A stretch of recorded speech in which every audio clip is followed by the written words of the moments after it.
welcome back for part 2 of this video. I hope that you enjoyed part 1. I'm still sitting here because it's the same day and the same, everything. So I'm just going to get right into this video. So I told you guys, all about the past leading up to more of the present, which meaning this is like after college. This is more so like after I've had my son, after I've been married. So it's more recent than, being in my childhood. So I'm just going to start with saying like the first, it doesn't necessarily have to be the first incident. This is what's coming to mind first. My parents' apartment, for a little while after me and my husband separated, me and my son stayed with my parents, and there were some experiences there, even from back when I was pregnant with my son, and I spent the night with my parents. I stayed with them because, my husband was at the time, overseas. And I remember the very first time, like, I legit experienced something, and I was pregnant, and we were all, like, it was a group of us staying over at my parents'. Of course, I stayed there, like I said, and I remember laying on, I think my mom put out, like, a cot for me because I was pregnant, and she didn't want me laying on the floor.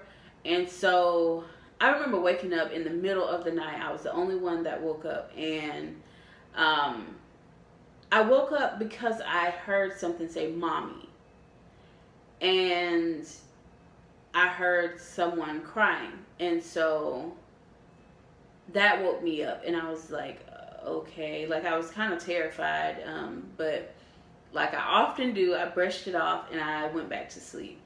And after that, there were like minor experiences, like my sister, well, for me, there were minor experiences, but for like my sister, I think she's seen someone there, like a kid, and my brother's son, I think he's seen something there, the same kid or whatever. But then my parents moved. They still live in the same apartments, but they just moved downstairs. Whatever was there, I think, kind of followed, and I think it's something that has always followed us specifically. I don't know what, or maybe we're just, our family is just, I don't know exactly how to say it. We have the ability to feel those things or see those things.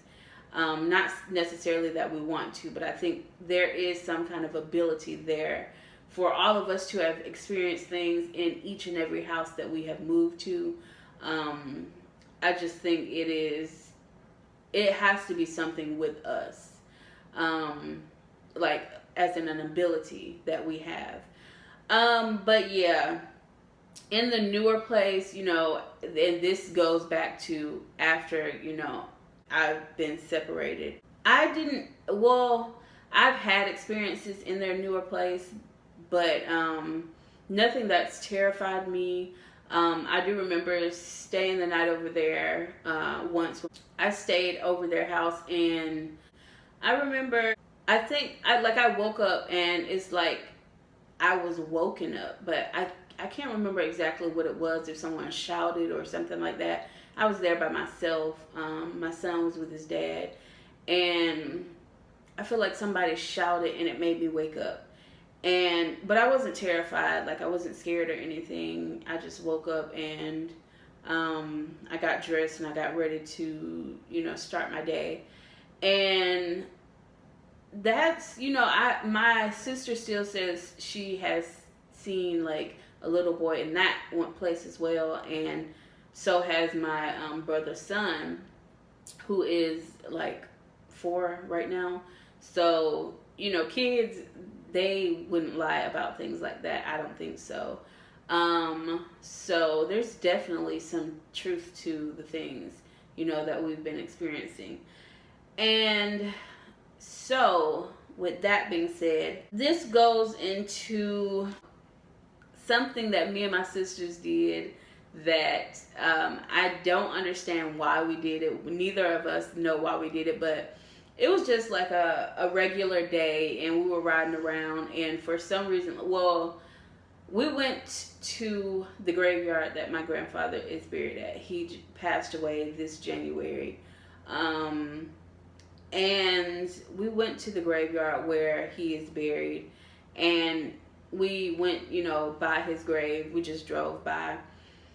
And for some reason, we kept driving through the whole, graveyard, looking at headstones and just admiring some of the headstones, and then seeing how old some of them are. And we ended up driving through another graveyard as well.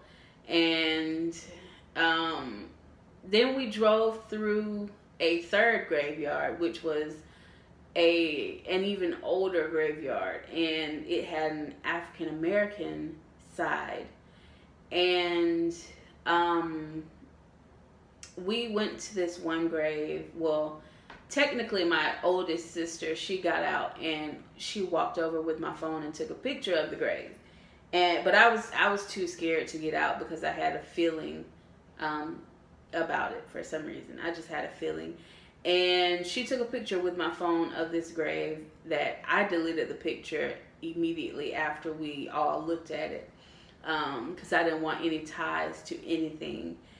And I don't think that helped, because after that point, like, I had already had experiences, but like I started to witness more things happen after that I don't necessarily want to talk about, because I don't want to bring light to it. I don't want anything, to feel like it can stay here. But yeah, and this brings me back to the point where, like, I stupidly asked, my grandfather to come to me in my dream, and I feel like that let other things feel like they could come as well. And I remember waking up one morning and I had like scratches on my shoulder and like on my back and like over my body, and I was scratching my arm as well one day, and like below the area that I scratch, because right now I don't know what's going on with my skin, but like when I scratch it, it's super sensitive and it welts up like very easily. It turns red and it welts up, and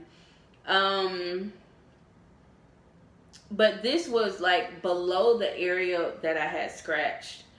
There were like 3 scratch marks, and I sent a picture to my sister and I was like, I don't know where this came from. Like, I don't know. If I can get the picture back, I will show you guys, but I deleted it for a reason. I don't want any ties to anything that feels it can stay here, because it's not welcome. But yeah, I don't feel any negative energy, but I don't want anything to become attached or feel like it can stay here. And that's why I constantly am saying this, because I want it to be known, because I've had experiences in this place currently. And I think no matter where I move, I will have experiences, but I won't let them overcome or I won't let them make me fearful. And that also brings me to what I was saying earlier that I hope I didn't forget. I just remembered. I think that's why I have a thing with doors. Like, I have to, unless my son is sleeping in his room, I'll leave the door open. But I have a thing with doors only because the little girl experience that I had, that I told you guys about in the video from before, that I will link down below. She was in the doorway. I've seen her in the doorway. And then also the experience that I had that I just told you guys about in part 1, where the door opened, and that, terrified me. So I think I have like a thing still to this day with doors that people don't understand. And it's, I try not to let myself get scared, but you know, doors still freak me out to this day. But yeah, so that is what happened, you know, what I've been experiencing, what I have experienced in my life. I don't think the journey will stop here because, like I said, I feel like me and my family have an ability, and sometimes I do want to hone in more on that ability, and then most times I do not, because I don't want to invite anything to think that it can enter my positive space that I have created. But yeah, I do have plans on going to see a psychic. I've always wanted to see a psychic, so yeah, I will update you guys on that when I do that. But don't forget to follow me on all of my social media. It is always linked below, and I will just have it come up right here in this video so that you guys can see it. I'm mostly on, you know, I'm rarely on my Twitter, but I do get on there to look. I rarely tweet is what I mean.